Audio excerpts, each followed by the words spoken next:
Welcome to Not Milk Never Milk. Subscribe if you're lactose intolerant. You start by preparing media and project settings so your upscale will be clean.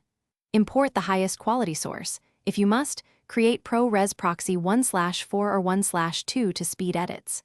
Once imported, match your timeline to the source frame size and frame rate to avoid resampling artifacts. Make sure viewer is set to better quality for previewing. This does not affect export.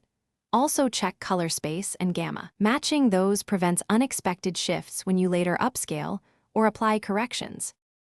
Now you perform the actual upscale and cleanup. Change spatial conform to none or fill depending on framing, then use transform to scale precisely.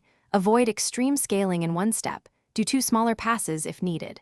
Reduce noise first with built-in noise reduction or neat video. Noise amplifies when upscaling. After denoising, apply color correction and a gentle sharpen. A high-pass blend or unsharp mask at low radius keeps edges natural. Once done, preview at 100% to verify detail retention. Finish by exporting with settings that preserve the upscale. Choose ProRes 422 HQ or 4444 for masters. Pick H. 265 for final delivery when file size matters.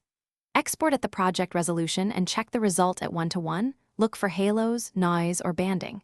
If you see halos, back off sharpening. If noise returns, increase denoise slightly and re-export. If banding shows, add a subtle film grain or export at higher bit depth. These checks ensure your upscale stays clean and usable.